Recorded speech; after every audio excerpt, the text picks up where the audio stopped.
Producido por tupodcast.es.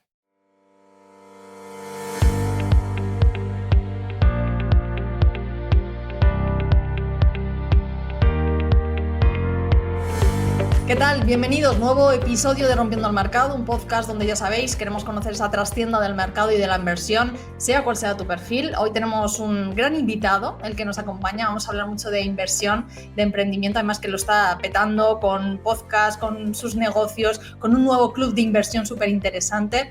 Seguro que muchos le conocéis, pero por si acaso, bueno, es Pedro Werbaum, es emprendedor por naturaleza, con solo 22 años ya montó una heladería, poco después montó un negocio que se hizo viral, que se llama La Pollería. Ahora también es influencer, tiene un podcast con, no sé, más de 200.000 suscriptores, un canal también suyo personal donde da consejos de emprendimiento, con también miles de seguidores de inversión, mensajes inspiradores y además acabo de montar un club de inversión para intentar democratizar la inversión en startups. Pedro, ¿qué tal?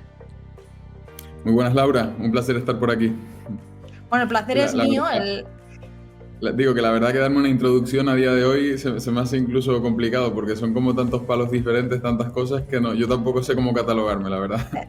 No, bueno, pero estás catalogado directamente como yo creo que como inspirador, como emprendedor, porque el llegar a tanta gente joven, Pedro, ¿de dónde ha nacido? Porque eres muy joven, ¿cuántos años tienes? Ahora tengo 27. 27. Bueno, no, eres joven, que si no yo ya soy viejuna, eres joven. Pero empezaste muy jovencito a emprender, montaste una heladería con 21, 22 años.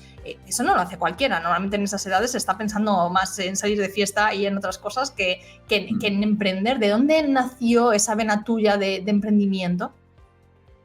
A ver, desde pequeño, o sea, yo siento que de alguna forma es innato, yo creo, pero a la vez creo que nada es innato realmente, ¿no? Que ciertos referentes a lo largo de tu infancia, ciertas referencias que tomas, ya sea en una película, ya sea en casa, o bueno, pues te van dando forma al final. Y yo sí que recuerdo, o sea, la heladería fue mi primer emprendimiento oficial, serio, con licencias, dándote de alta, pero yo desde pequeño pues siempre estaba buscando formas de ganar dinero. Recuerdo mucho tener esa visión que en aquel entonces me parecía normal, pero a lo mejor ahora no lo veo como un rasgo común de todos los niños, de analizar negocios y decir, vale, esto tiene mucho margen de beneficio, tiene mucha rotación de personas, es rápido y necesita pocos empleados, esto es un buen negocio. Esto Desde otro, pequeño, Pedro. no. Sí, desde pequeño, desde muy pequeño. O sea, igual tengo un recuerdo en un viaje, además, algo particular. Era un viaje por Europa, no sé ni dónde era. Yo tendría 10, 11 años y era un kiosco de galletas, de cookies, simplemente. Y me acuerdo que habían dos chicas atendiendo y no paraban de vender y vender y vender y vender.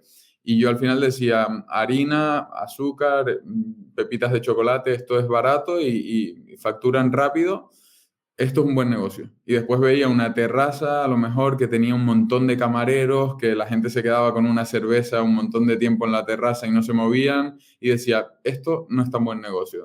O sea, en términos muy básicos, pero Sí. siempre he tenido como esa visión desde muy niño, sí. Uh-huh. ¿Y cuál para ti? Porque, bueno, montaste la pollería que ha sido todo un éxito. Ahora estás metido también en redes, has montado un podcast que llevas menos de un año, no sé, creo que 200.000 seguidores llevas ya.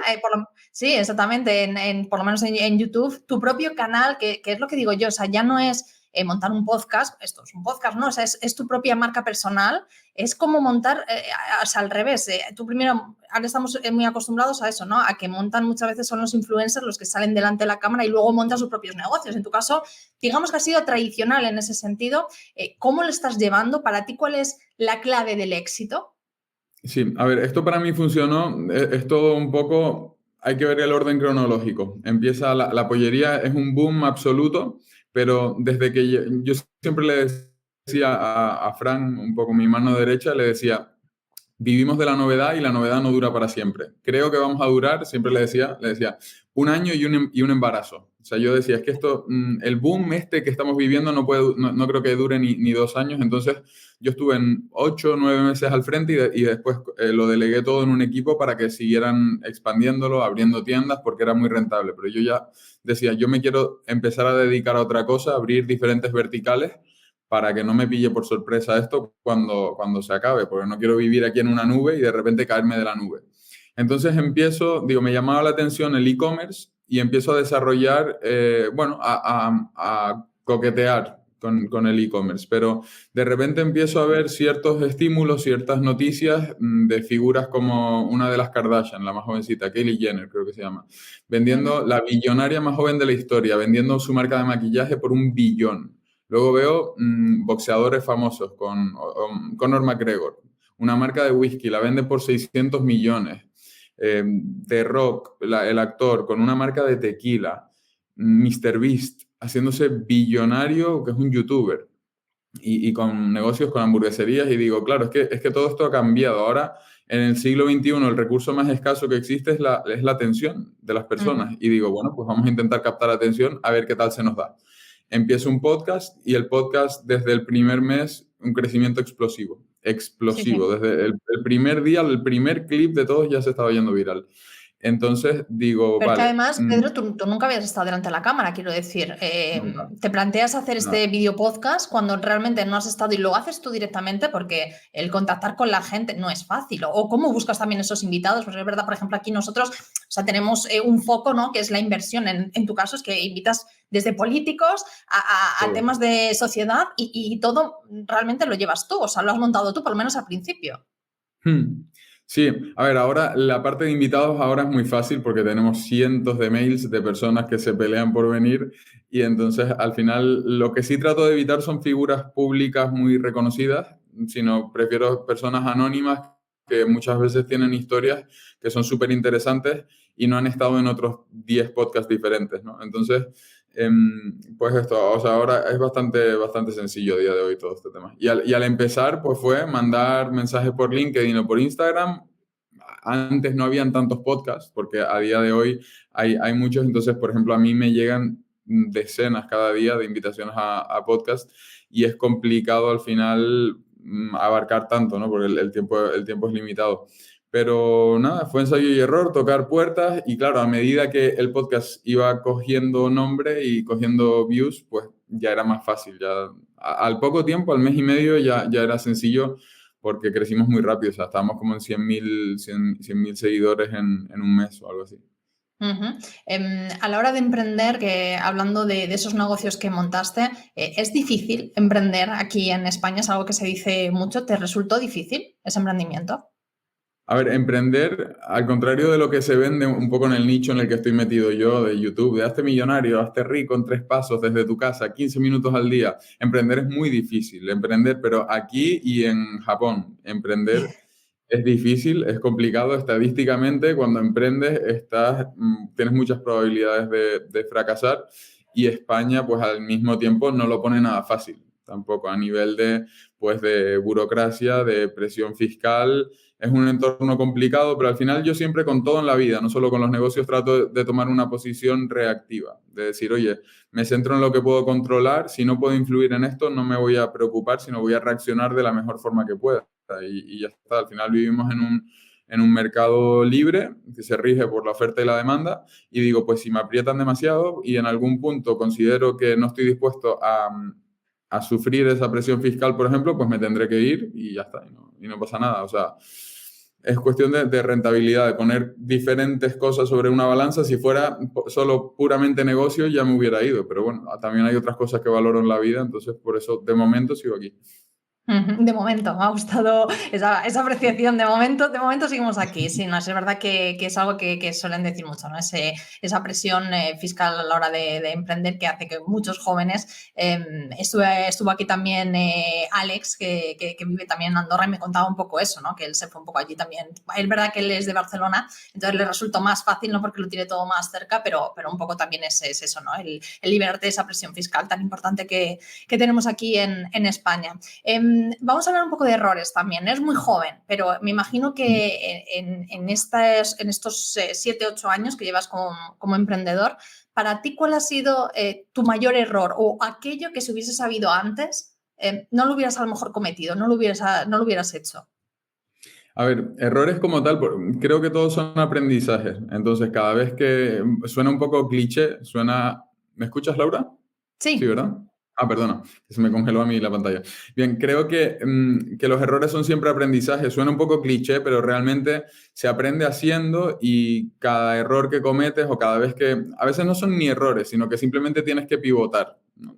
Cuando todas las ideas de negocio creo que parecen una línea recta y de hecho ahora desde el punto de vista de inversor, los founders te la presentan y a lo mejor a veces es su primer proyecto y te dicen, vamos a hacer A, B, C, D y en el punto E facturamos 100 millones porque este es el camino a seguir. Y por dentro te ríes de alguna forma diciendo, sí, si todos los negocios parece que son así el día uno en el papel, y por eso es tan importante luego que no se invierte en ideas, se invierte en personas realmente, ¿no? Entonces, buscar personas talentosas que luego, cuando se encuentren con los handicaps por el camino, sepan pivotar de la forma adecuada y cuando hay talento detrás y el recurso humano es de calidad y es bueno, al final encuentran la forma de salir y de ir hacia adelante. Errores, a ver, si tuviera que decir un error, pues haber empezado la marca personal justo en el COVID. Hubiera Bueno, sido brutal, claro. Si hemos crecido no así te- este año, pues, pero bueno. Luego intenté también un negocio que en esta etapa que digo que empecé a coquetear con el e-commerce, empecé también con otra vía de negocio, fracasó. Dije, abrimos 3 tiendas y me di cuenta de que no había mercado. Y nada, pues a seguir intentando cosas. Si a mí es lo que me gusta al final, intentar proyectos y acaban saliendo las cosas también. La clave es no tener miedo a intentarlo, no tener esa parálisis que también al final mi público, igual que consume contenido de otros canales, lee libros, audiolibros, podcasts. Y digo, oye, tampoco es cuestión de sobreinformarse, también hay que aprender a dar el salto, a ejecutar y por el camino se aprende haciendo también. O sea, a hacer un podcast como este, pues se aprende haciéndolo y, oye, este invitado me funcionó, ¿por qué puede ser esta característica? Vamos a buscar esta característica común en otros invitados, pues, por ejemplo, no sé. Ujú. Pero sí es verdad que a la hora de, en la vida, y a la hora de invertir también existe ese miedo al fracaso. ¿Cómo te levantas o cómo llega un momento, cómo te levantas ante un fracaso? Y también me gustaría preguntarte, aparte de cómo te levantas ante un fracaso, cómo también intentas saber en qué momento dices, hasta aquí. O sea, esto no va más. O sea, cerramos, hecho el cierre de un negocio o de lo que me comentabas del e-commerce que no fue bien. Te pones como un tiempo, digamos, bueno, mira, me doy un año, si hasta aquí no. ¿Cómo te planteas eso? ¿Cómo te levantarte a un fracaso y cómo decir hasta aquí hemos llegado? Tengo que echar el cierre. Vale, a ver, el tema de afrontar el fracaso, la verdad, yo siempre soy partidario de preguntarse cuál es el peor de los casos, realmente, antes de intentar algo. Veo personas a mi alrededor que tienen miedo a hacer algo y digo, vale, pero ¿cuál es el peor de los casos? ¿Que pierdas el dinero que has ahorrado este verano? Pues te quedan muchos veranos, mucho dinero por hacer. El potencial, si te sale bien, es muy alto. El potencial, si te sale mal, no es tanto. Y realmente hay modelos de negocio que casi no requieren capital. Yo siempre pienso eso, digo, no tengo miedo al fracaso porque tampoco he elevado un nivel de vida que yo tenga que mantener. Sigo vistiendo la misma ropa, haciendo los mismos planes, con las mismas personas. Y veía que habría, por ejemplo, con la pollería, que fue cuando realmente empezó a ganar mucho dinero, abrimos la primera tienda, empezó a ganar un montón de dinero ¿Cuánto? y Por hacernos una idea, Pedro. hombre, pues la primera tienda, los primeros meses, por ejemplo, facturaba cerca, o sea, 96.000 euros promedio y en un local de 2.000 euros de alquiler con 2 empleados y a Sí, la un rentabilidad brutal. 90% de un margen brutal, 10% de IVA por ser alimentación, o sea, era un súper negocio, pero empezamos a abrir tiendas y tiendas y tiendas y digo, es que mi nivel de vida no cambia. Y al final yo soy un poco salvaje también en el fondo, yo soy de Tenerife, yo sé pescar con arpón, digo, es que si lo pierdo todo algún día, me voy a Filipinas con un arpón y yo soy feliz también, entonces no vivo con ese miedo creo que cuando construyes un nivel de vida alrededor de ti y un estatus social y construyes toda esa sensación de que todos los ojos están puestos sobre ti, que todo el mundo está atento a lo que haces, a lo que gastas, a lo que compras, pues tienes una presión de que si fracasas económicamente defraudas o te caes de ese pedestal, digo, bueno, yo esa presión no la tengo, la verdad. O sea, no, yo hago negocios siempre digo como por deporte, ¿no? Digo, quiero hacer más negocios no porque quiera más dinero, sino porque igual que LeBron James quiere meter más canastas, no porque le suban el contrato y le paguen un salario mayor en otro equipo, sino porque es que es lo que hace, es su deporte y ya está.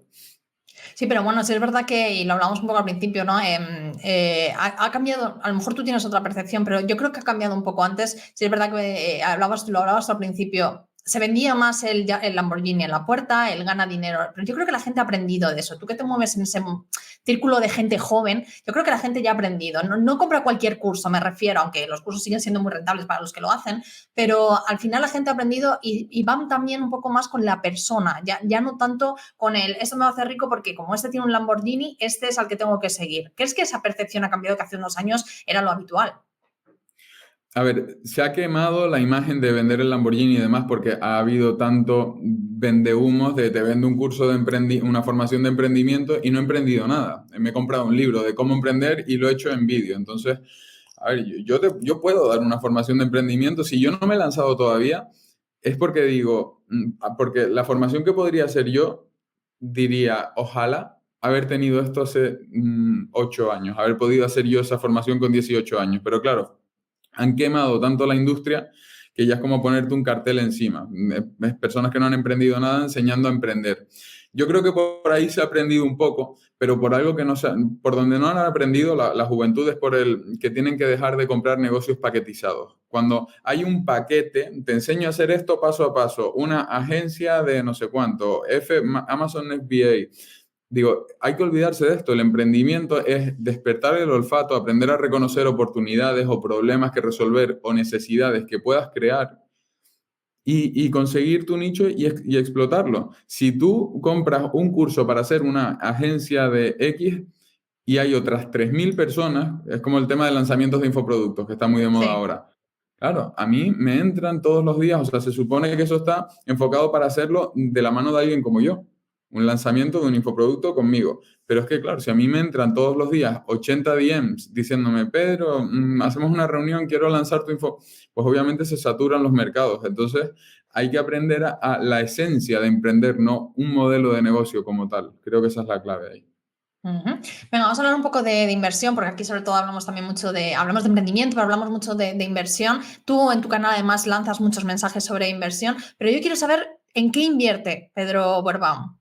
Bien, a ver, a mí me ha cambiado mucho la situación el último año al respecto, porque antes era una persona de decir, igual que decía que no subo mi nivel de vida, pues dejo el dinero dentro de la empresa para reinvertir en mis negocios y siempre decía, a ver, me han ido bien los negocios, la inversión más rentable que puedo hacer es en mis propias ideas, en mis propios proyectos y desarrollarlo aquí. Lo que pasa es que de repente creo marca personal hace un año y es algo que es muy rentable, que pues entra y son actividades personalísimas. Es decir, Ujú.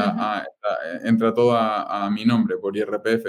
Y tengo una estructura muy ligera a nivel personal. Apenas tengo equipo, un par de freelancers y demás, pero que el margen de beneficio que me queda es de un 95%. Ostras. Entonces, claro, me queda un excedente que digo, no hay manera de reinvertirlo a marca personal, si lo piensas. O sea, lo puedo reinvertir haciendo en tiempo, haciendo más vídeos de YouTube, haciendo más podcasts, moviéndome más networking, más movimiento en Instagram, pero no voy a ponerme a pagar ads para crecer mi podcast o mi marca personal. Entonces ahí empiezo a crear un excedente mensual a nivel personal y lo que hago una planificación financiera, o sea, un plan financiero personal Sí. de decir, donde lo diversifico. Y de hecho con el Club de Inversión en Startups ahora lo digo constantemente. Digo, a ver, esto está pensado para diversificar, ¿no?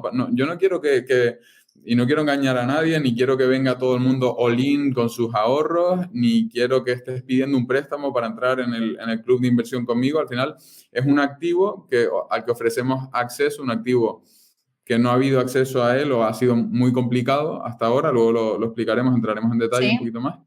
Pero es eso, o sea, creo que al final la clave es diversificarse. Entonces, pues en mi plan, me dice, ¿inviertes en cripto? Sí, un 5% lo tengo destinado a cripto, un 5% porque es volátil. Tengo también, pues a lo mejor en función del excedente, lo tengo como en escalado, en función de la cantidad. Sí. Incluso me hago mi propia reserva de emergencias, tengo una reserva para comprar activos inmobiliarios, es decir, voy acumulando dinero y esa cantidad, que ahora mismo es cash y es líquido porque no lo veo claro ahora mismo. ¿No ves la oportunidad? Claro, entonces ahora mismo estoy sentado en una posición de cash, de bastante porcentaje en cash, esperando oportunidades, porque suenan campanas de recesión por todos lados, pues aunque tenga destinado un 15% a acciones, pues no voy a ir ahora a poner el dinero en el mercado y comprar acciones, sino en el momento no tengo prisa. Esto al final es como una máquina que genera liquidez, le genera mucho, o sea, es un negocio que es puro cash flow, no tengo que comprar stock, no tengo que hacer nada con marca personal y el podcast y demás. Y nada, y estoy esperando oportunidades, pero sí es verdad que tengo el cash acotado de decir, oye, esto va para oportunidades preferiblemente en real estate, esto para acciones, un pequeño porcentaje a cripto, luego la parte de las startups, por supuesto. Y claro, y reinvertir en negocio, que al final es lo que más me gusta a mí. O sea, ahora quiero desarrollar varios negocios, digamos, vinculados a mi marca personal. O sea, siempre negocios digitales, e-commerce, sobre todo productos de e-commerce, que al final mi comunidad tiene unos rasgos comunes, pues o sea, es fácil vender a mi comunidad, que esto está un poco como mal visto, pero al final vender es un intercambio de valor, simplemente si es un buen producto. Y creo que tengo una comunidad que se preocupa mucho por su bienestar, por el fitness, sí, o sea, creo que productos, por ejemplo, como ayer mismo, ¿no? Un anillo que te ayuda a traquear el sueño conectado a una aplicación que te dice, bueno, qué tal vas durmiendo o cuántas calorías quemas, X. Todo son productos que pueden aportar valor y que pueden gustar mucho a mi comunidad, por ejemplo. Pues. O sea, estás en continuo, por lo que veo, Pedro, o sea, estás en continuo todo el rato la cabeza pensando y buscando, ¿no? Es horroroso, es horroroso.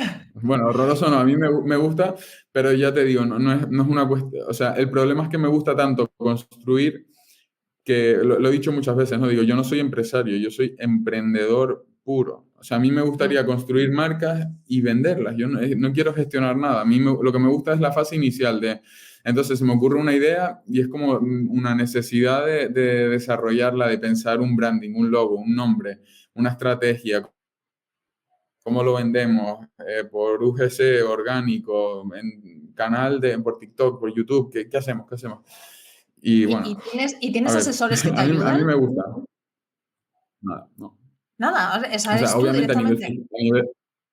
a nivel fiscal, sí. Luego tengo partners de growth, por ejemplo, para toda esta parte de e-commerce, de la parte técnica, de lo que es media buying, de la página web, toda la parte técnica. O sea, a mí me gusta jugar al ajedrez. No me gusta hacer trabajo operativo, entonces obviamente me rodeo de un equipo, pero lo que es la parte estratégica sí me encargo yo, porque además la característica que tengo por ahí es mucha creatividad, de encontrar siempre un enfoque de ventas diferentes y demás. Eso es lo único que considero que se me da bien realmente. O sea, esa parte estratégica, para lo demás yo soy muy malo, siempre lo digo.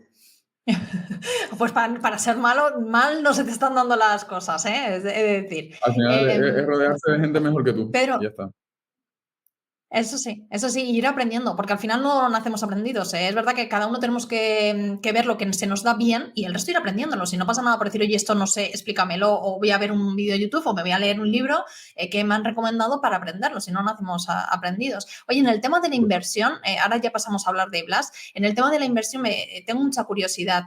¿Desde siempre has invertido, me refiero a invertir en bolsa, en fondos de inversión, desde siempre lo has hecho o ha sido a partir de que el negocio ha ido mejor? ¿O siempre has tenido también, bueno, pues esa necesidad de aprender a la hora de invertir? A ver, yo desde pequeño, yo creo que eso es una época que hemos tenido muchos de los que hoy en día somos emprendedores con 15, 16 años, sentimos como una llamada por parte de la bolsa, de los mercados financieros, es algo que gusta mucho. Entonces, hubo una época que fue obsesión pura, pero obsesión de los 15 a los 17 por invertir, por la bolsa. Entonces me acuerdo de moverle el dinero de mis padres. Ellos, claro, ahí los mercados iban en verde sin parar hacia arriba, entonces me acuerdo de comprar pues Nvidia, por ejemplo, iba muy bien, o sea, compañías tecnológicas del Nasdaq. Y sí. Claro, mis padres me daban pues 1.000 euros cada uno y veían que al par de meses tenían pues 1.800 y al final me acabaron dando 10.000 cada uno o algo así y les devolví un retorno brutal. Y eso, claro, también te infla un poco el ego. Luego, A ver, no he tomado el tema de la inversión, o sea, no soy una persona que digo, venga, pues invierto siempre de forma sistemática, sino que yo he entrado al mercado, por ejemplo, yo entré muy fuerte, la operación más fuerte que he hecho fue muy a conciencia el 14 de marzo cuando entró el COVID. Yo tenía Ujú. la pollería facturando, o sea, haciendo mucho dinero ahí, y de repente me cierran la tienda. Y dije, ¿Ahora wow, qué? nos acaban de cerrar las tiendas a todos. Y tenía un montón de liquidez en ese momento. Y cogí a lo loco, o sea, cogí el 70% a lo mejor de la liquidez que tenía en ese momento y dije, a ver, si acaban de cerrar todas las tiendas, ¿dónde va a estar la venta? En Internet. Y lo metí todo en Shopify. Y ahí, Jolín. y para mí me fue súper bien. O sea, o sea, no me salí, obviamente lo que pude haber hecho fue mucho más, pero de la subida pues surfé un 65% y me salí. Y, o sea, un 65% de lo que pudo ser, pero que multipliqué, hice igual, no me acuerdo, pero un ciento y algo por ciento. Pero es Wow. eso, que es una inversión muy consciente de decir, a ver, me parece obvio. Acaban de Sí. cerrar todas las tiendas de mi calle, todas las tiendas de Madrid y están cerrando todas las tiendas del mundo. ¿Dónde vende un pequeño comercio? En Amazon, ¿no? ¿Quieres tener tu propia tienda, tu propio escaparate? Shopify a mí me sorprendía y dudé en hacerlo porque entraba en el gráfico y ese día bajó todo el mercado, pero Shopify bajó también. Y dije, yo lo veo muy claro. Y entre entonces, me gusta, o sea, la parte de inversión no es decir, pues durante siempre estoy invertido, sino que cuando veo oportunidades.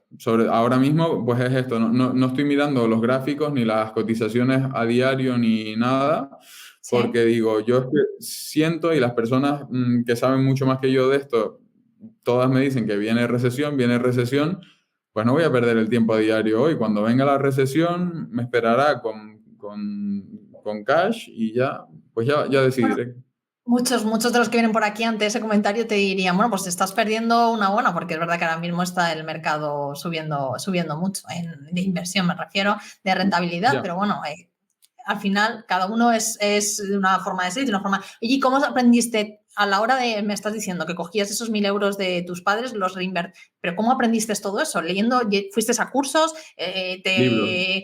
¿Libros directamente? Sí. Sí, libros, o sea, yo no me centraba en la parte o sea, de análisis de gráficos, ni mucho menos, sino Sí.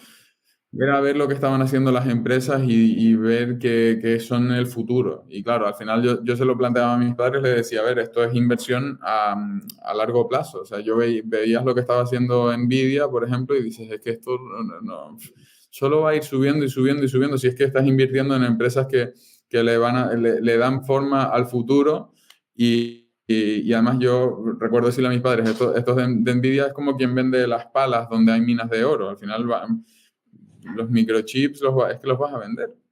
Sí, eso sí es verdad. No, Vamos a hablar de Blast. Bueno, a mí me ha llamado mucho la atención. Aquí hablamos mucho de mercados financieros, hablamos también de emprendimiento, pero yo quiero que me expliques primero un poco qué es. Es un club de inversión, va por membresía. Según, bueno, pues la membresía hay diferentes categorías de membresía, según la que tú adquieras, que también depende un dinero a la hora de invertir, que ahora hablaremos de todo eso. Luego puedes invertir en startup. Al final lo que quieres con Blast es, hace poco venían por aquí, estuvieron René de Jong y estuvimos también hablando de la figura del Business Angel y claro, ellos me decían, claro, para hacer una primera inversión en Business Angel son 10.000 euros. Más o menos, mínimo. Dice, si no inviertes 10.000 euros, no inviertes en una startup. Entonces, al final, lo que yo entiendo que quieres con este club de inversión es, oye, tú, en vez de invertir, también puedes invertir en otros mercados, pero invierte en startups, ¿no? Lo que quieres es democratizar un poco, pues eso, la inversión en startups. Cuéntanos un poquito de qué van, que lo he explicado un poquito yo, pero bien, prefiero que me lo cuentes tú, Pedro. bien, sí, o sea, la propuesta de valor al final es que cualquier inversor retail, cualquier persona de a pie, tiene acceso a comprar criptomonedas, a invertir en acciones, en divisas, en fondos, pero la inversión en startups siempre ha estado reservada como a un pequeño sector de la sociedad, como un círculo pues, de inversores que tienen tanto los medios, como decías, que pueden satisfacer los tickets mínimos al mismo nivel que diversificar, que es importante porque si tienes los 10.000 euros, que puede que alguien los tenga, pero no es muy inteligente, digamos, ir todo a una startup, porque al final estamos hablando de un sector del mercado que se llama capital de riesgo, ¿no? Entonces, básicamente la idea del club es democratizar el acceso a esto. Esa barrera que había, o sea, principalmente es el ticket mínimo, eso que tienes mínimo, necesitas 10.000 como poco, a veces con 50.000, 100.000 es lo mínimo que necesitas para entrar en una ronda de algunas startups. Luego necesitas, si quieres invertir en startups, necesitas oportunidades. O sea, al final no es un mercado de inversión en startups que las oportunidades estén colgadas en plataformas online, no son mercados cotizados, no, el acceso no es tan sencillo. Entonces, una persona a pie no recibe decks ni recibe mails de fundadores o de otros inversores con oportunidades de inversión. Y luego, al final, es que hacen falta los mecanismos para hacer una due diligence, el expertise para entender la valoración, porque puede que un fundador te diga, oye, invierte en mi startup vale 2 millones, pero tú necesitas cierto conocimiento para decir, oye, ¿esto vale 2 millones o vale 1.2? Entonces, básicamente lo que hacemos con el club es democratizar el acceso a startups, a la inversión en startups, rompiendo cada una de esas barreras, ¿no? Entonces, el club, ¿cómo funciona por dentro? Es, nosotros tenemos un equipo de analistas en el que también estoy involucrado yo, donde recibimos básicamente por 3 flows diferentes todas las oportunidades en las que invertir. Una es mi exposición, al final, que Sí. pues, en Instagram, por ejemplo, tengo pues un poquito más de 500.000 de personas interesadas en finanzas, en inversión del mundo startup. Por ahí nos llega mucho, es verdad que llega un poco menos filtrado, pero bueno, siempre hay talento y hay proyectos interesantes. Luego, tenemos los contactos y conexiones. Al final, yo llevo ya un tiempo moviéndote en este mundo. El tener tanta marca personal y repercusión también te ayuda porque vas a podcast, te conoces, te abre muchas puertas al final. Claro, entonces, pues llevo meses y meses rodeándome de business angels. Hoy mismo voy ahora, después de este podcast, a un evento en Google for Startups aquí en Madrid con los de Seed Rocket, no sé si te suenan. Sí, sí. Bueno, al final te empiezas a mover y parece malicioso cuando dices que entre inversores se pasan deals, etcétera, pero al final, bueno, pues me llevo bien con otros inversores y me dicen, oye Pedro, que el otro día estaba en un evento para startups, conocí a estos fundadores, este proyecto tiene buena pinta, los chicos son súper talentosos y están mentorizados por este otro amigo mío, échale un vistazo y te pasan el deck. Y dices, bueno, pues esto es interesante, así es como fluyen los deals por una parte. Y luego en el equipo de analistas que tenemos, está liderado por una chica que se llama Amelie, que es una rockstar y, por ejemplo, ella se mueve en todo el ecosistema como pez en el agua, consigue un montón de contactos, va a todos los eventos, conoce a los fundadores y por parte de ella y de su equipo también nos está llegando un montón de deals. Entonces, de ahí nosotros hacemos un filtrado que aproximadamente un 0,5% de las oportunidades que nos llegan pasan el filtro y esas son Un las que 0,5%, o sea, muy poquito. muy poco. O sea, hacemos un muy buen análisis, lo filtramos mucho y luego la idea es que esos proyectos por los que nos decidimos apostar, al final son proyectos por los que yo, o sea, todo lo que se presenta dentro del club, invierto yo también de mi dinero personal, entro en la ronda. Sí.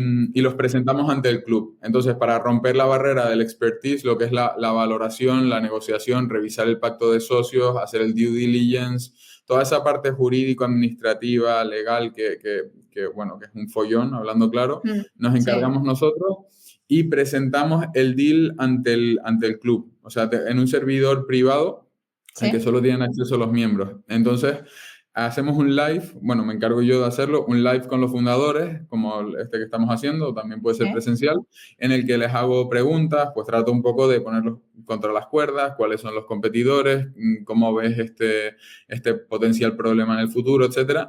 Y los miembros del club pueden hacer incluso preguntas, interactuar también con los fundadores, preguntas que tengan ellos, porque al final van a tomar su decisión de inversión en base a eso.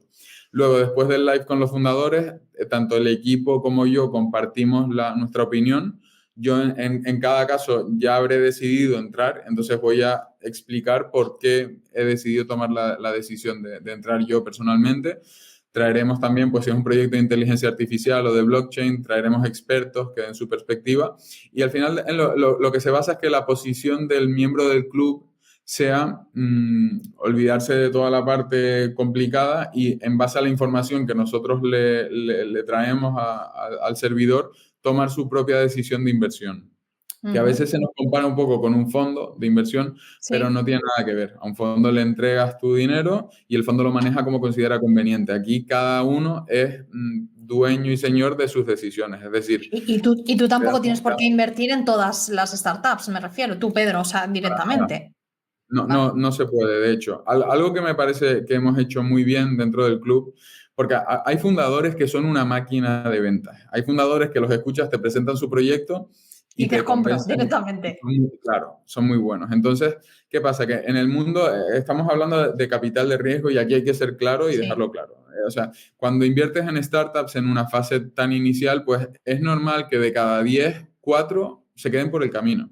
Que 2 o 3 acaben en rentabilidad y bueno, y repartan dividendos, pero es un juego de buscar ese ganador, el outlier lo explicaba el otro día muy bien en mi podcast Jesús Monleón, ¿no? Decía, claro, tú buscas, de cada 10 buscas un holded que a él, por ejemplo, le hizo un por 80 de su dinero, luego buscas otras 2 que te den un crecimiento también bueno o explosivo y el resto cuentas con que, bueno, pues se van a quedar ahí en un limbo. Entonces, algo que hacemos muy bien dentro del club es que depende de la membresía que tengas, puedes invertir hasta cierta cantidad, menor o mayor cantidad, pero te obligamos a diversificarte para evitar justo lo que te comentaba antes, de que llegue un fundador que sea un vendedor tremendo y alguien que...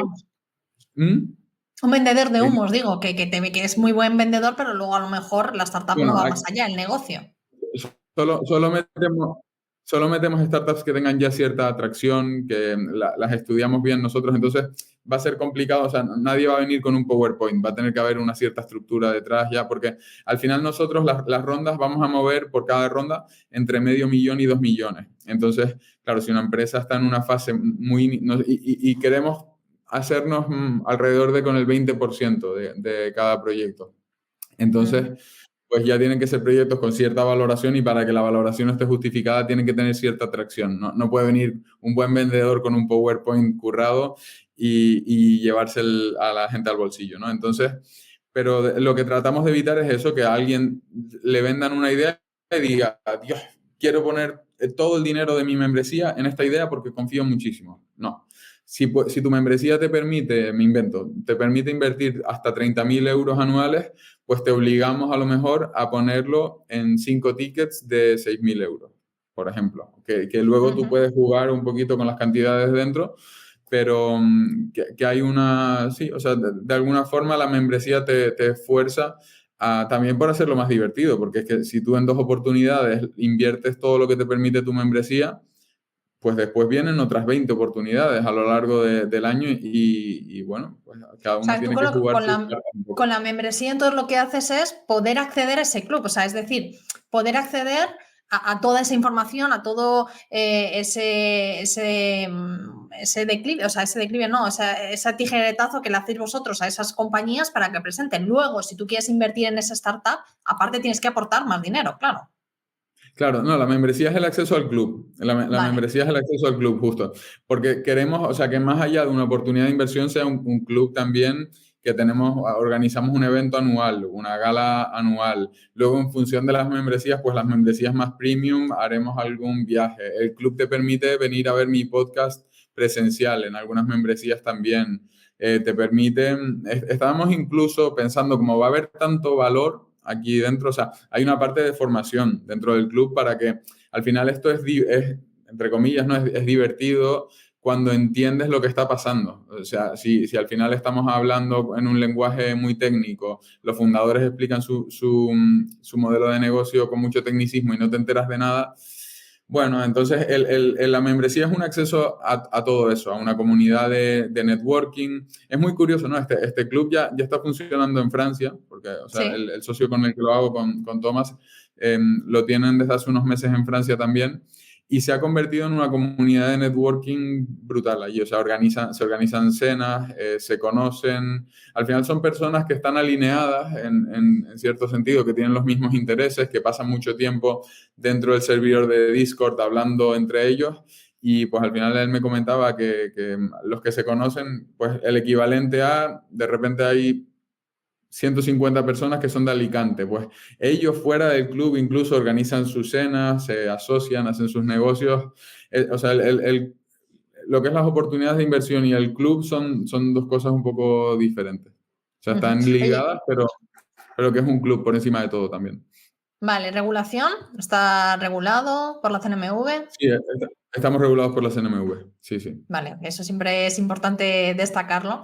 Y, Sí. y luego, en cuanto a la liquidez, si yo en algún momento yo ya he metido, bueno, me imagino que el dinero de la membresía, eso no se puede recuperar, porque es un dinero que tú metes para pertenecer a ese club. Exacto, exacto, sí, sí, sí. Vale, y, O y sea, luego eso dentro de no es esas, parte de la inversión. claro, exactamente. Y luego cuando tú inviertes en una startup, ¿qué liquidez tienes? ¿Puedes en algún momento decir, tienes que vender, si quieres salir, si necesitas ese dinero, qué liquidez tiene? Claro, esto es importante también que se sepa. O sea, para mí, antes de, o sea, no, bueno, contras se podría decir, y que me gustaría que se sepa, es, por un lado, el riesgo que existe, y por eso es importante diversificar, y luego la liquidez. O sea, esto no es un mercado cotizado como tal, Claro. en el que te puede salir en cualquier momento. Hay que esperar un evento de liquidez. Al final es como funciona el mundo de las inversiones. Cuanto más riesgo, menor liquidez, más probabilidad, o sea, más posibilidades de tener unos retornos más abultados, digamos, ¿no? Sí. Entonces, la falta de liquidez y el riesgo se pagan, ¿eh? Es así, no existe ningún activo de inversión que sea totalmente seguro, totalmente líquido y que dé una rentabilidad muy alta, ¿no? Entonces, básicamente, o sea, nosotros sí que queremos implementar de cara a 2024, que esto se está moviendo ya en el equipo, un mercado secundario, no secundaries, Vale. donde se puedan, o sea, para de alguna forma tener nuestro pequeño mercado cotizado y que si alguna persona dice, oye, pues yo necesito la liquidez de esta empresa ahora mismo está valorada en tanto por el progreso que ha tenido desde que entramos nosotros en la ronda, pues otro miembro del club te lo puede comprar. De lo contrario, o mientras no esté esa función disponible, lo que habría que esperar un evento de liquidez. Y un evento de liquidez básicamente hay tres tipos: que venga una ronda de inversión futura a otra valoración y que pues, podamos venderle nuestra parte a un fondo, a otro VC o lo que sea. Luego, que la empresa salga a bolsa, Ujú. IPO, pasamos a estar en mercado cotizado y por lo tanto somos líquidos, o que se produzca un exit, o sea, que se decida vender la empresa y por lo tanto se decide nuestra parte. Entonces, claro, estamos hablando de inversiones poco líquidas y a largo, y bueno, a largo plazo, más bien, sí. Ujú. Y en cuanto a rentabilidad, Claro, aquí esto no se sabe. O sea, puede ser, depende. O sea, sí, claro, si entras en primera ronda del futuro Globo, del futuro Cabify, al final es cuestión de verlo en una rentabilidad de portfolio, ¿no? De entender, sobre todo, es entender que es un juego de dar de cada, pues si inviertes en 6 7 de tratar de dar con el outlier, o sea, el que paga la fiesta, como decía Jesús el otro día en mi podcast, dar con ese Holded, dar con ese Cabify, con ese Globo. A ver, estoy hablando de las sí, que te hacen un múltiplo ultra brutal. explosivo de por ciento y pico. Pero al final, bueno, pues se trata de eso. Es que no se puede decir, porque de repente das con el próximo Twitter y es imposible. No sabes Pero con más, quién. aunque no sepamos cantidad, no sé si tenéis alguna experiencia, ya que me has contado bueno, pues esta idea viene de Francia, que además tu socio viene de Francia. No sé si a través de esa experiencia, algún caso de éxito de ellos ya allí, no sé, porque la gente también se haga una idea, porque al final, si no, es como que te quedas, es algo que tiene mucho riesgo, ¿no? Porque invertir en startup tiene mucho riesgo, lo decías tú al principio, es importante Sí. diversificar. Al final meto 1.000 euros en una membresía, luego en la cual lo que vosotros me vais a ofrecer son pues eso, oportunidades de inversión en startups, que si no, yo no podría invertir en ello, que eso está fenomenal, pero claro, a la vez tiene cierto peligro, porque no sabes qué rentabilidad más o menos vas a tener. ¿Nos puedes contar algún caso de éxito? Algo de, no sé, ya que tenéis la experiencia de Francia, que no es algo totalmente nuevo. Claro, o sea, esto es lo comparable a ser business angel a pequeña escala. De decir, un business angel va metiendo 10.000 para ti, 10.000 para aquí, 10.000 por aquí, 10.000 y de repente metiste 10.000 en idealista y no tiene por qué ser, y haces un por 250, pero no tiene que ser idealista tampoco. O sea, hay empresas que, pues, a ver, hacer un por 6, un por 7, un por 5, un por 4 son también múltiplos buenos, pero es que no se puede saber por la explosividad. Entonces, ¿qué pasa? Que en Francia lleva 9 meses activo el club. Entonces todavía no hay exits, Ah, todavía no. Claro, o sea, que es hay que es muy casos de. nuevo. Yo pensaba que en Francia llevaba más tiempo. No. Entonces hay casos de éxito, hay empresas en las que se ha invertido que van muy bien, que van creciendo, que entran a otros mercados, que desarrollan otras verticales de producto y tienen market fit, o sea, están funcionando, va. Pero no, todavía no se ven los múltiplos en tan poco tiempo. Ujú. Oye, y luego, ¿cómo funciona? Porque una vez que, bueno, nos presentáis la startup a la gente que está dentro de la membresía de este club de inversión de Blas, los directores, los responsables de esas startups, van como presentando cada poco tiempo también cómo les va yendo el negocio. ¿Sois vosotros los que, o sea, cómo es esa comunicación, digamos, entre ese inversor retail, ¿no? Que es al que va destinado, y la startup? Sí, a ver, luego estamos pendientes. Se crea dentro del servidor privado hay como un subservidor o un canal para cada una de las inversiones donde se van dando updates continuos. O sea, detrás de esto hay un proyecto grande que o sea, un equipo, son 15 personas ahora mismo. Y bueno, pues van estando pendientes y esa figura existe, esa figura de soporte, de mantenernos actualizados. Al final, también lo que me gustaría a mí, o sea, el papel que me gustaría tomar aquí es dentro de las startups que invertimos, estar pendiente de los fundadores, tratar de mentorizarlos un poco, que ya me parece, por lo que te comentaba antes, una parte divertida, el estar en contacto con proyectos que están en una fase tan inicial, que es lo mío realmente, lo que me gusta hacer, pero también porque, bueno, porque es un control de no solo las inversiones del club, sino que yo también voy a estar invertido, ¿no? Entonces, el hacer un seguimiento, el ir bueno, incluso poniendo cosas en común dentro del club. Algo que me parece positivo también es que, quieras o no, pues el tener cientos o miles de personas invirtiendo en tu proyecto, de alguna forma los conviertes en embajadores y van a, pues si de repente invertimos en un software para restaurantes, pues todos los dueños de restaurantes también se convierten automáticamente en embajadores de alguna forma, ¿no?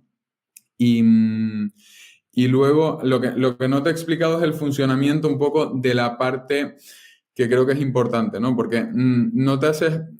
La parte compleja de esto y el Sí. follón para nosotros es un poco cómo entramos a la startup, cómo hacer Claro. los accionistas a cada uno de los miembros, ¿no? Entonces, nosotros lo que hacemos es creamos un SPV, o sea, es un Special Purpose Vehicle, que es digamos, como si fuera una SL, cuyo única razón de ser es invertir en ese proyecto, es una por cada ronda. Entonces, nosotros hacemos, digamos que cada uno de manera proporcional, de la forma que, o sea, en la cuantía en la que quiere invertir, compra un porcentaje de esa SL, de ese SPV, Vale. y luego el SPV es el propietario de la fracción de la startup que estamos comprando nosotros, de esa pieza de equity. Entonces, em, No te iba a esta preguntar, es o sea, que tú ese dinero que inviertes, por tanto, es parte de esa SL que estamos hablando, no es directamente eres propietario de esa startup. justo. O Vale. sea, bueno, es lo mismo realmente. O sea, eres parcialmente propietario de una SL que es cuya única función es ser propietaria del equity de la startup, Vale. digamos. O sea, es la forma más sencilla y más viable porque si no serían prácticamente pues contratos como de business angel por cada uno de los miembros con la propia startup. Y luego, creo que esto es algo, o sea, que nos diferencia de las plataformas de crowdfunding, por ejemplo, que a Sí. veces tienden a compararnos con ellas y decimos, a ver, no es lo mismo por varios motivos, la verdad. O sea, primero que los deals más interesantes tratan, o las startups, los founders prefieren levantar dinero en VC y los que no consiguen pasta en Venture Capital se van luego a las plataformas de crowdfunding, por lo general. Sí. Es lo normal, ¿no? Entonces al Sí, cuando final no tienes consigues allí la inversión, bueno, pues voy a intentarlo de la otra forma, ¿no? Claro, entonces llegan deals de menor calidad. Luego, a los fundadores, para estar en una plataforma de crowdfunding, tienen que poner toda su información y sus números públicos. Eso no les hace mucha gracia tampoco. Y luego, ¿qué pasa? Que la startup tendría en el cap table, o sea, tendrían en su panel de accionistas a 1.000 personas de repente a quienes dar explicaciones, a quienes reportar, les entran emails. Al final, hombre, hay inversores que se pondrán bastante pesados a dar su feedback, bueno, que se sobrepasan el papel que deberían tener realmente como inversor que viene de crowdfunding, vaya. Entonces nosotros al final somos los que estamos en contacto con la startup. Tienes una entidad en el cap table como startup, que es el SPV que hemos creado con esa intención. Y bueno, claro, y todo permanece de forma privada, no tienen que estar publicando sus números. O sea, funcionamos más como un VC que como una startup, que como una plataforma de crowdfunding realmente. ¿Tú ya has invertido alguna vez en alguna startup? Yo lo que estoy haciendo es que, claro, estoy en una posición más favorable Porque que tú la de hasta ahora Media lo que for hemos Equity. hablado es eso, emprendedor, montar negocio, tal no sé qué, ahora vais a montar el club de Claro. inversión, pero tú como Pedro Borbán, ¿realmente ya has invertido en alguna startup? A ver, yo lo que estoy haciendo es que es más favorable, pero claro, esto sí que no está al acceso de nadie, o bueno, de muy poca gente, es Media for Equity. Es que a mí me tocan la puerta startups que me dicen, oye, te damos este porcentaje, pero en lugar de ponernos 20.000 pavos, pues danos un poco de visibilidad, danos contactos, llévanos al podcast, habla de nosotros en tus redes. Y claro, yo sí veo que es un proyecto con futuro y un proyecto bien y que me encaja, pues hago esto. También es verdad que digo, los últimos meses, sobre todo, he estado esperando al club de inversión para invertir, ya que voy a estar invirtiendo a través del club de inversión, donde tenemos un equipo de expertos que me parecen ultra talentosos, que me dan 1.000 vueltas a mí. Digo, ponerme a invertir como business angel por fuera, teniendo esta estructura que puedo utilizar directamente, no tendría mucho sentido realmente. Porque al final, bueno, pues sí, se te acercan muchos proyectos, estás en contacto, pero es mucho mejor que lo juzgue el equipo de analistas, que vea que vea el Excel, que te dé su opinión, y luego yo me encargo de la parte subjetiva de decir, vale, estos founders, porque al final se reduce todo a esto al final. Es invertir en proyectos pequeños con mucho potencial, con mucha ilusión y talento. Entonces, es conocer a las personas que hay detrás, ver si el mercado es bueno, si... Sobre todo me parece importante que tengan buena defensividad, o sea, que se pueda defender bien, que no sea muy fácil de copiar y sacarlos del mercado en su proyecto, ¿no? Porque sería otro tema y da para otro podcast, Sí. pero pasa mucho con la inteligencia artificial a día de hoy, que muchos proyectos de inteligencia artificial hay que tener cuidado ahí. ¿Solo startups tecnológicas? A ver, necesitamos un componente, o sea, negocios que sean muy escalables, que puedan, es decir, buscamos outliers. Entonces, tienen que ser negocios que tengan ese potencial de explotar y darnos unos múltiplos, o sea, un crecimiento muy explosivo. Entonces, no tienen que ser modelos puramente tecnológicos, pero sí es verdad que la tecnología tiene, al final, la escalabilidad sobre todo se encuentra en la tecnología en términos generales, siempre hay Sí. excepciones, pero bueno, sí es verdad que buscamos ese componente tecnológico, ese componente innovador, o sea, negocios del futuro, básicamente. Ya para ir terminando, ¿por qué invertir, por ejemplo, en una startup o a través de VAS como con este club de inversión y no invertir ese dinero, no sé, en renta variable, en renta fija, en cripto, como hablábamos al principio? A ver, esto dicho por McKinsey, durante los últimos 15 años, digamos que el sector de Venture Capital es el sector que en promedio ha tenido rendimientos, los mayores rendimientos del mercado, por encima de acciones, por encima del sector inmobiliario.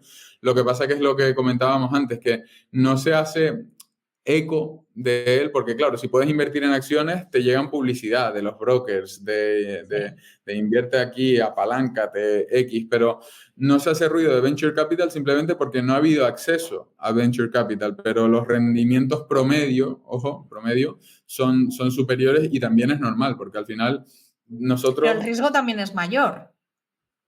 por supuesto, Por supuesto, entonces, o sea, el por qué invertir es cuando se adapta a tus necesidades, es decir, cuando estás en una posición en la que quieres diversificar parte de tu patrimonio, quieres estar aquí, te gusta, porque también ese es un componente importante, que esto al final, ahora que estoy en contacto con muchos inversores, con personas del sector, es algo que se disfruta, porque tú Sí. cuando inviertes en acciones, bueno, pues al final presentan cuentas cada X tiempo, pero no te enteras de nada de lo que está pasando. Esto es que Es como hablas que no con te los... sientes propietario, ¿no? De esas acciones, Sí, de esas compañías, digamos. Estoy invirtiendo en acciones, pero no eres propietario de esa compañía. Sin embargo, a lo mejor en startups, aparte de que os divertís, o por lo menos yo lo que oigo a los inversores, a Business Angel, aparte de lo divertido que es, que incluso ellos toman medidas dentro de la compañía. O sea, no es solo invertir y ya, y me olvido invertir ese dinero como en bolsa, ¿no? O sea, también una parte de diversión.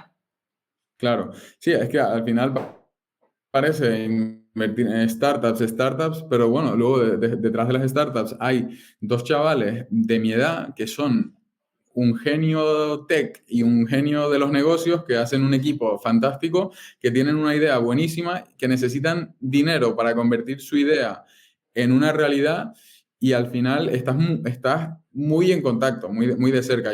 Claro, yo todo este tiempo he estado muy desde dentro del club francés viendo, bueno, pues también empapándome del funcionamiento, de cómo lo están haciendo allí para sacar todo el aprendizaje que pueda para implementarlo aquí en España ahora.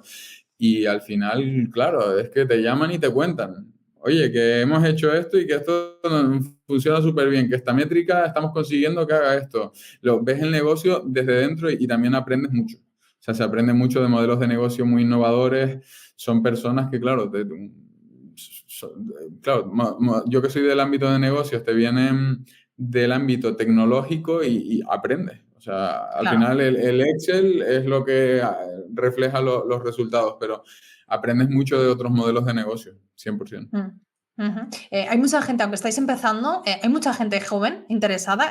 ¿Cuál es más o menos la media de edad? ¿Son más bien jóvenes, más pues, de mediana edad? ¿Cómo es el perfil del El, inversor per- que de momento que estáis viendo?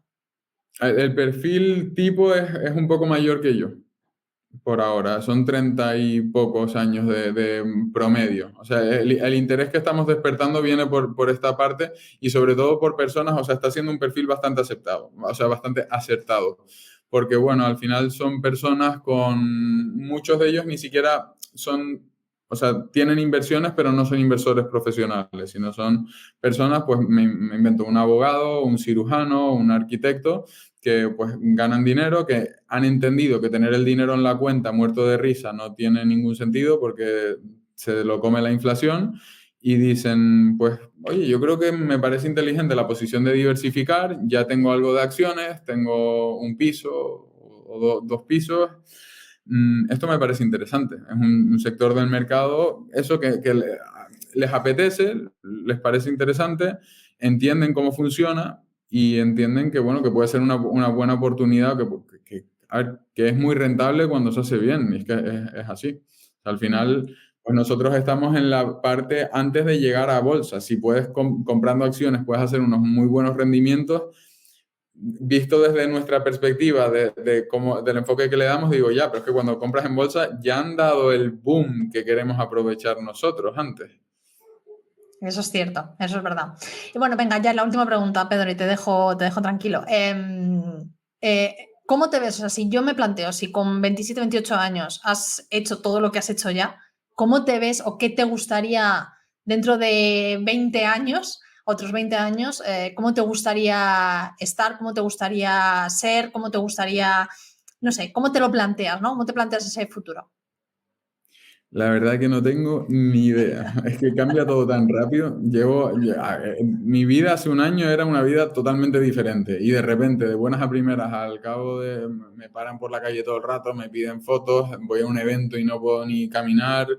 Es como, a ver, lo que tengo claro es que el podcast lo disfruto demasiado y me encantaría hacerlo hasta que me jubile. O sea, me encantaría hacer el podcast hasta que tenga 70 años. Probablemente lo acabaré haciendo en mi isla, en Tenerife, que vengan los invitados, el que quiera venir, que venga a Tenerife y grabamos. Ahora Di vengo que yo a sí. Madrid por Navidad, sí, pero eso seguro. Me imagino también abriendo muchos negocios diferentes, aunque no es la mejor decisión, porque a veces cuando un negocio funciona es mejor centrarse y llevarlo al siguiente nivel, pero como no lo hago por dinero tampoco, es lo que disfruto, pues me imagino abriendo negocios, metiéndome en 1000 proyectos, que mi familia me diga, pero ¿para qué te metes en más cosas? Y yo, pues mira, porque me gusta. Me veo también como inversor prácticamente para siempre, o sea, en Venture Capital, en startups, es algo que creo que lo voy a disfrutar demasiado a partir de ahora, sobre todo el hecho de hacerlo en comunidad, el que haya esa sensación de comunidad, está tantas personas involucradas, tanto interés, tanto... Al final se celebra, ¿no? O sea, cuando Sí. hay un evento de liquidez, por ejemplo, y salimos el poder celebrar con todo el club, que todos los que entramos en esa oportunidad, y sí, no sé, está muy bien. Es una parte que me apetece mucho. Pero eso, no creo que deje de emprender nunca realmente, o casi nunca. Uh-huh. Pues nada, te seguiremos de cerca y no dentro de otros 20 años, pues a ver si seguimos también por aquí nosotros y nos cuentas también, bueno, pues cómo te ha ido. Mucha suerte con ese club de inversión, te lo decía al principio, y creo que gente joven como tú y como muchos otros que os estáis lanzando a esto del emprendimiento y sobre todo a lanzar esos mensajes, utilizar las redes sociales para llevar también no solo lo bien que lo estamos pasando en no sé qué isla y tal, sino llevar esta parte también de emprendimiento, de negocio, de inversión. Creo que es muy importante porque es una forma de eso, de no dejar el dinero aparcado en el banco como mucha gente tiene y mirar más allá, y eso empieza por lo que tú has dicho, por esa educación financiera desde jóvenes, desde pequeños. Así que por lo menos despertar, que hay algunos que nacen como tú, que ya tienen esa mentalidad con 10 años de mirar más allá, pero si no, por lo menos despertar a la gente joven. Así que nada, mucho éxito y nada, que vaya muy bien. Seguimos en contacto, Pedro, y que te invitamos aquí a Rompiendo el Mercado para que nos cuentes qué tal ha ido ese club de inversión. Muy bien, pues muchas gracias, Laura. Ya nos cruzaremos en el futuro, seguro. Gracias. Seguro que sí. Gracias. Producido por tupodcast.es.